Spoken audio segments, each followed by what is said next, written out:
Boa tarde, meus caros. Aproveitando aqui que a chuva deu um time ali, deu um tempo, né?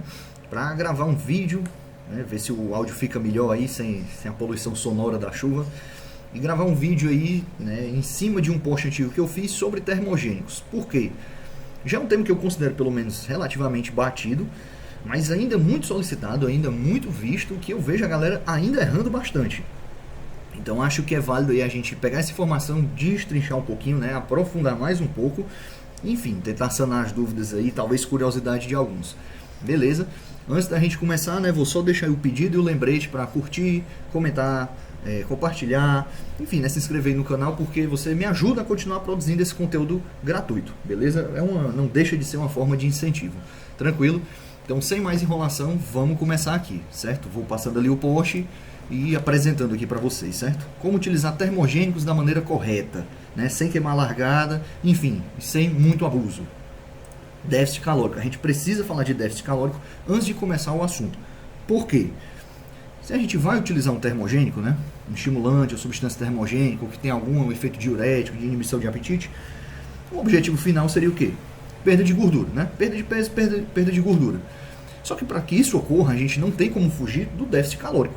É nossa regra aqui absoluta e essencial, né? Então não adianta falar de substância X ou Y, de metodologia X ou Y, seja o que for, protocolo A ou B, se você não se enquadra nesse déficit calórico, se a gente não abre um déficit calórico e o sustenta por um determinado período, né? Para que possibilite, para que exista essa queima de gordura.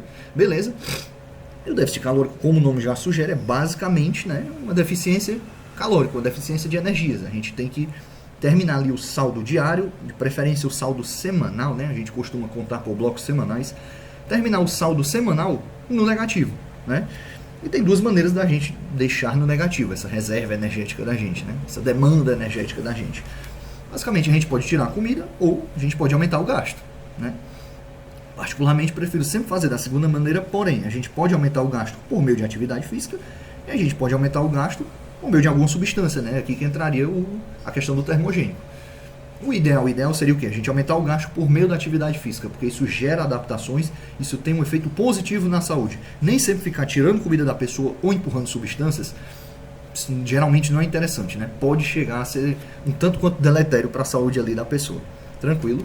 Então, basicamente é isso, né? Sem déficit calórico, não vai haver, é impossível ter essa perda de gordura.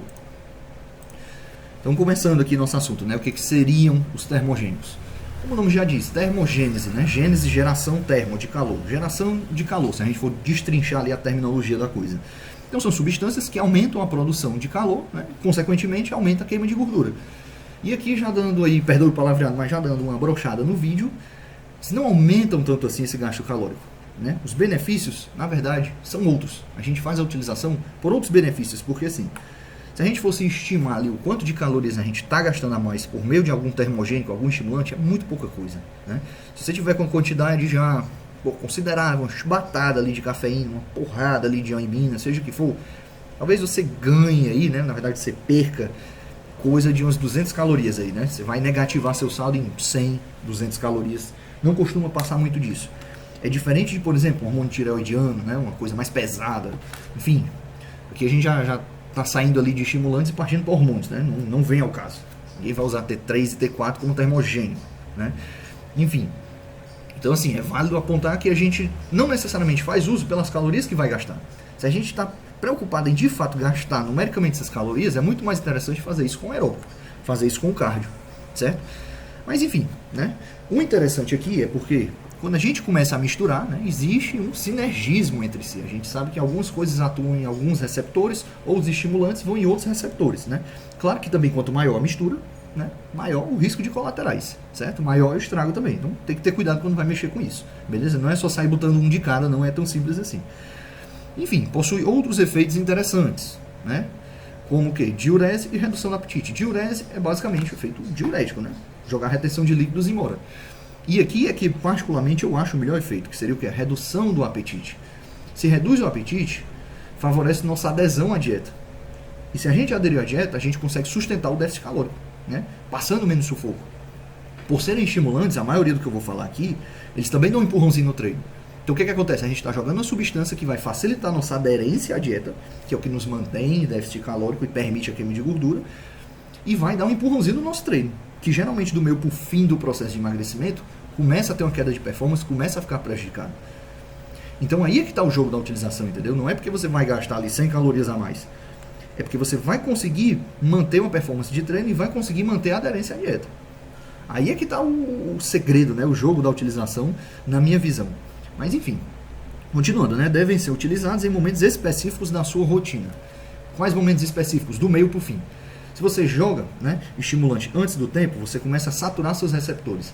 E o começo do processo, geralmente, né, não é tão difícil, não é tão complicado. Então você está queimando a largada, você está saturando seu receptor. Do meio para o fim do processo, né, quando a brincadeira ficar mais pesada, né, quando a barra começar a pesar, que você vai precisar do ajudinha, você queimou a largada. Você já está resistente, você já criou resistência, né, você já saturou seus receptores, enfim. E aí o que você vai fazer? Você acabou diminuindo a vida útil do seu período ali de cut do seu protocolo de emagrecimento.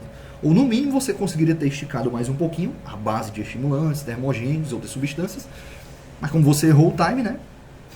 Para você teria acabado por aí, né? Então continuando, vamos lá bater um por um.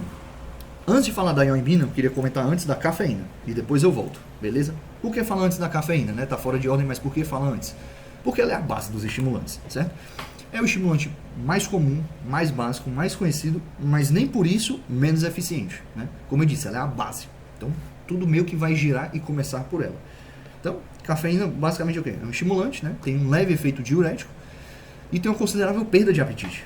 Aquela pessoa que vive tomando cafezinho, geralmente é uma pessoa que fica um bom tempo ali sem comer, né? Se o cara associa isso a uma nicotina, por exemplo, um cigarro eletrônico junto com cafeína, não estou dizendo que isso seja saudável. Mas isso é uma excelente maneira de inibir o apetite. Às vezes é até contraprodutivo, né? Se o indivíduo está querendo ganhar peso, mas é viciado em café, por exemplo, certo? Então, assim, é um bom termogênico, é um bom estimulante, né? Tem um certo efeito diurético e tem um considerável efeito na perda de apetite. Aqui eu queria só puxar uma vírgula e falar um pouquinho de neurologia, né? Um outro benefício que não está listado aí, não caberia no post, na verdade. Mas é por isso que a gente tem um vídeo para poder aprofundar, né? Um outro benefício da cafeína é porque ela vai empatar, né? Ela vai ocupar, ela vai se ligar nos receptores de adenosina. E assim a gente tem uma redução da sensação de fadiga. Puxando um pouquinho sobre a adenosina para a gente poder entender. A adenosina é um neurotransmissor, significa que tem ação, ó, certo? A nível neurológico, né? A nível cerebral. O que a adenosina faz? Ao longo do dia, né? Conforme a gente vai, como eu posso dizer, estressando o organismo, seja estudando, seja trabalhando, seja treinando, né? Tanto a parte cognitiva quanto a parte física, a gente vai acumulando adenosina no organismo. A adenosina é o neurotransmissor. Qual o papel dele? Ele é uma espécie de um alerta, ele é como se fosse um termômetro de desgaste, de cansaço para o cérebro. Então, quanto mais a gente acumula adenosina, mais vai sinalizar para o cérebro que, ó, hora de dar um descanso aí, beleza? Quanto mais adenosina a gente vai acumulando, maior essa sensação, essa percepção de fadiga. A gente vai fadigando, o cérebro começa a acalmar, né, a baixar ali, esfriar o motor, até que a gente, né, passa a dormir. Então, esse é o papel da adenosina. Ela se liga e você vai aumentando a sensação de fadiga. É positivo, certo? Agora, né, no caso da pessoa querer ali fazer um mini doping com cafeína, o que acontece? Se ela vai ocupar o receptor da adenosina, a adenosina não vai conseguir se ligar, não vai conseguir lhe causar essa sensação de fadiga. Então você está mascarando, né? Qual é o problema disso? Se você toma muito cafeína, uma hora acaba, né? Então ela vai sair do seu receptor, mas a adenosina que estava lá não sumiu, ela só está lá boiando, né? No espaço extracelular, fora da célula. Quando sai a cafeína, vem aquele tsunami de adenosina e você tem um famoso rebote da cafeína.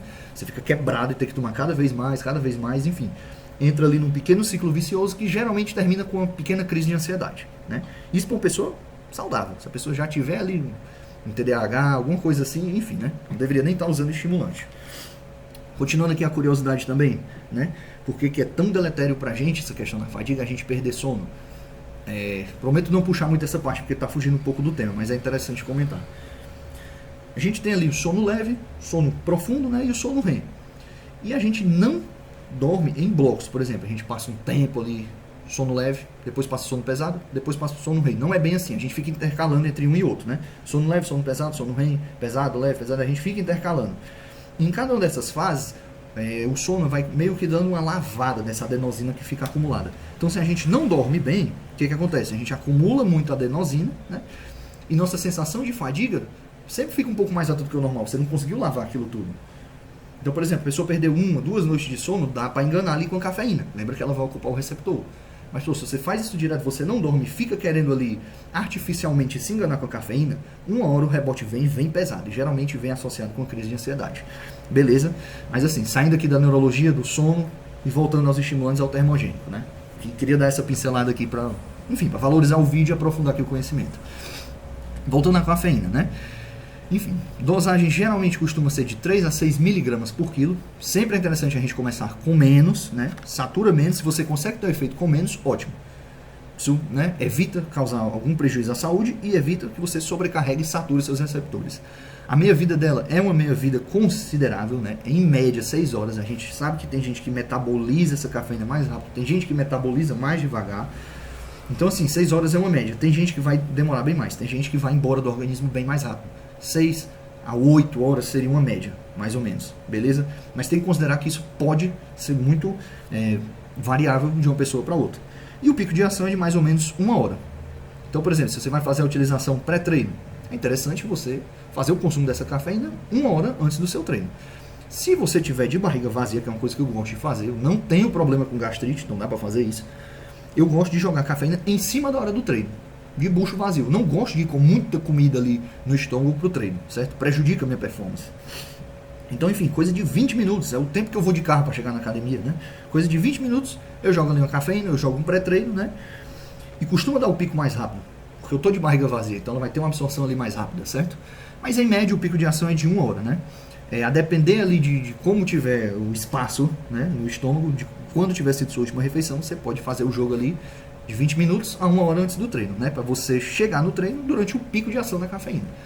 Ela tem um efeito sinérgico, né? Tem um sinergismo com a ioimbina e o chá verde. O chá verde que no caso entra como um diurético, né?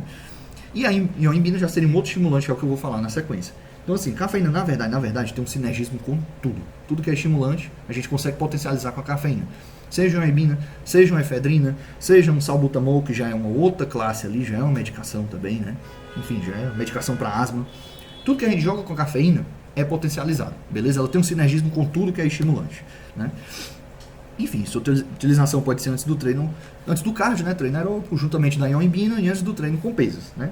É interessante você sempre conseguir encaixar esse pico de ação dela para você pegar, fazer o melhor aproveitamento possível e otimizar. Beleza? Continuando, né? Continuando que na verdade é voltando para a ioimbina. Ioimbina, nome comercial geralmente é o Iomax, né? Mas enfim, a substância é a ioimbina e Iomax seria o nome do remédio, né? Caso você vá comprar na farmácia, mas você pode manipular, enfim, né? Suplemento, vende isso. Pra gente falar de ioimbina, a gente primeiro tem que falar desse cara aqui, ó. Receptor adrenérgico alfa 2. Se ele é um receptor adrenérgico, adrenalina, né? Das adrenais, adrenalina, noradrenalina, isso tem muita relação com a questão da perda de gordura. O que é esse receptor adrenérgico alfa 2? Vamos chamar ele só de alfa 2. O que ele faz? Ele inibe a queima de gordura. Esses receptores inibem a queima de gordura. E geralmente eles têm uma alta concentração naquela gordura mais difícil de sair. Geralmente seria a gordura localizada, não necessariamente. Então geralmente região de culotes, região ali no final da lombar, região abdominal, região no interior das pernas, né, onde seria a virilha, costuma ter uma alta densidade desses receptores alfa 2. Eles inibem, eles desligam a queima de gordura. Onde é que entra a ioimbina? A ioimbina desliga esse receptor, de certa forma. Ela inibe o receptor que inibe a queima de gordura. E geralmente eles têm grande concentração nessa última gordura mais teimosa, mais chata. Né? É por isso que até o momento que eu tinha feito esse post, né, a ioimbina era o que a gente tinha de mais próximo da queima de gordura localizada. Até então. O que apareceu então depois? Famoso, não tão famoso na verdade, né, porque agora está muito recente, no momento que eu estou gravando o vídeo, não o post. O adipótese, inclusive tem um vídeo sobre ele. E já adiantando, é uma bela porcaria, né? É o que a gente tem de mais próximo ali da gordura, de queimar a gordura localizada, já que a aplicação dele é local. Mas assim, você faz isso a troco de uma falência renal. Então, se você tiver mais interesse, para não desvirtuar aqui o vídeo, né?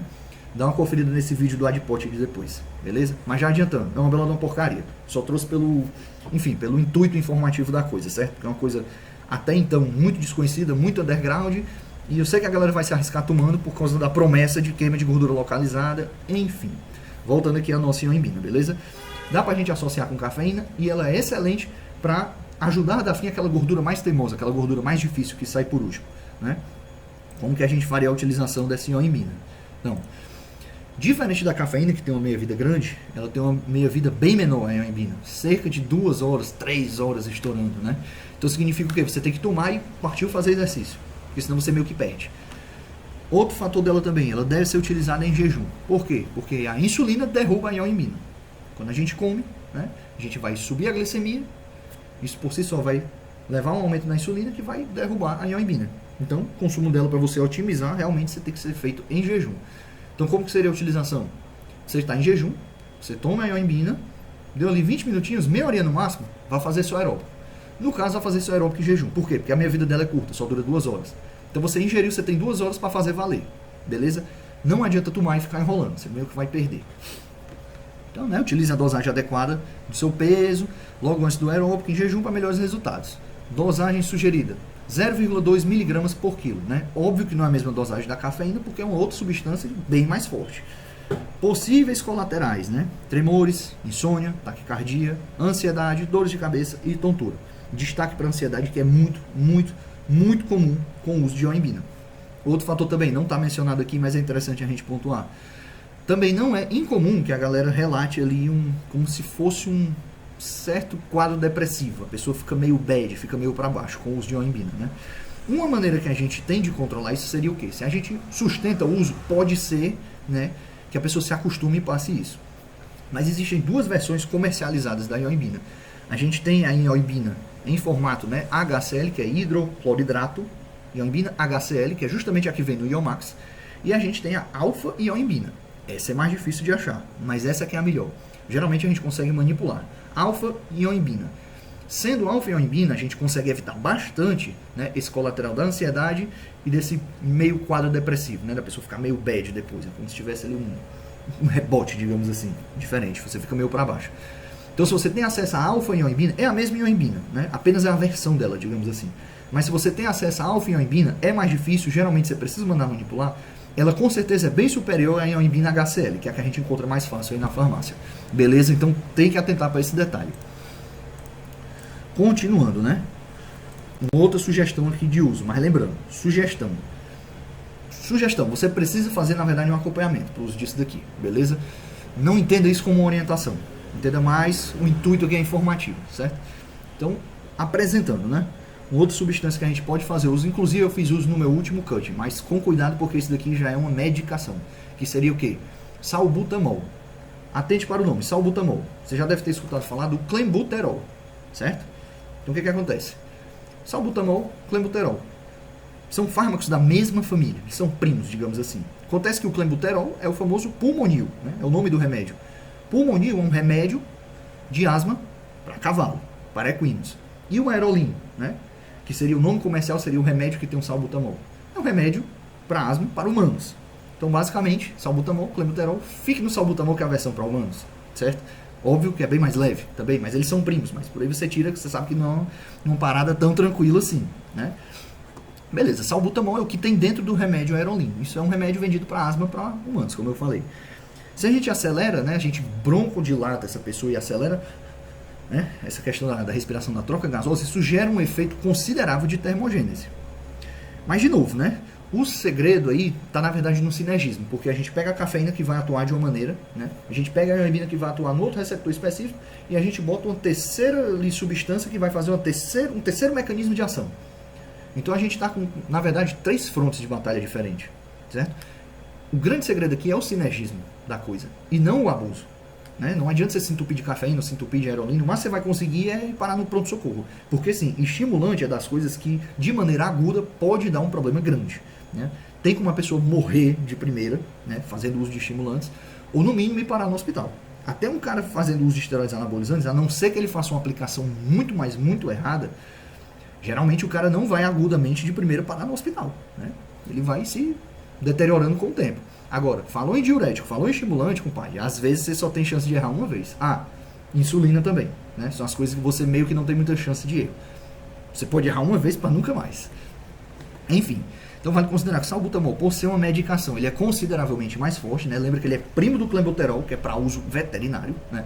Salbutamol é um medicamento para asma e, né, por conta dessa questão ali da respiração, ele gera um aumento considerável no gasto energético. A questão é que, justamente, né, tal qual o primo dele, clenbuterol, ele satura muito rápido os receptores. Então o uso dele geralmente é feito de maneira intermitente, toma, para, por 2 semanas, né, mais ou menos 15 dias. Certo? Você toma 15 dias, para, deixa limpar ali os receptores, né, mais 2 semaninhas. Toma mais 15 dias, para mais 15, toma mais 15, para mais 15, né, justamente para limpar o receptor. Aí tem a galera ali que abusa, tem a galera da polifarmácia que manda junto com o cetotifeno, que é outra medicação. O cetotifeno consegue sim abrir o receptor. E aí você consegue esticar isso para tipo de 15 dias, talvez você consiga usar 30 direto. Mas uma hora vai saturar, né? E outra, não é interessante você ficar esticando o uso de uma parada já consideravelmente mais forte, né? Enfim. Continuando aqui, né? Salbutamol, como tomar, né? Tem esse uso intermitente aí de 15 dias, né? Você começa com dosagens gradativas de 2 miligramas, né? Você pode vir subindo isso. Você toma a cada 6 horas, que é mais ou menos a meia vida dele. Assim, você mantém ao longo do dia o efeito termogênico dele. Agora sim, você vai subindo em 2 miligramas, mas jamais passar de 16 miligramas por dia, certo? Existe o uso, existe o mau uso e existe o abuso. Não queira terminar nos 2 últimos, né? Possui um efeito cinético com os outros estimulantes, né? Possíveis colaterais, como, né, todos os estimulantes. Tremores, principalmente nas mãos, dores de cabeça, sudorese excessiva, insônia, taquicardia, cãibras. Se você está tendo cãibra, provavelmente já está depletando alguma coisa. Não é normal ter cãibra, certo? Então, atentar principalmente para esse último aqui, né? E de novo, atenção, essa é uma substância que pode facilmente lhe levar ao hospital. E pode ser que você não volte de lá, né? Ninguém brinca com diurético, estimulante e insulina, certo? Que é coisas que podem levar, né, o indivíduo à morte de primeira, beleza? Respeite e escute seu corpo. Aqui eu deixei um bônus, né? Vamos voltar aqui, aliviar mais aqui o nosso protocolo, digamos assim. Mix de chá verde, chá de hibisco, chá de cavalinha. Pô, por que estão esses 3 muito específicos? Porque na minha humilde prática são variações de chás, né, que parecem ter melhor efeito diurético e melhor efeito anti-inflamatório. Então, se a gente tem mais efeito diurético, a gente consegue jogar mais dessa retenção hídrica embora, né? E efeito anti-inflamatório, além de ser interessante para a saúde, né, tem algum impacto na estética também. Um indivíduo inflamado geralmente é um indivíduo mais inchado, com aquela barriga mais alta. Então, esses 3 aí me parecem, né, pela minha humilde prática, por observação, empirismo mesmo, me parecem ser as 3 variações que têm o melhor potencial diurético e esse melhor potencial anti-inflamatório. E aí, assim, eu não gosto de colocar, na verdade, apesar de ter colocado, quantidade de chá por dia, né? Mas é válido apontar que, assim, de 1,5 litro, 2, quando o sujeito começa a passar muito disso, pode ser que ele venha a ter um leve efeito laxativo. Aí aqui já começa a ficar desinteressante, certo?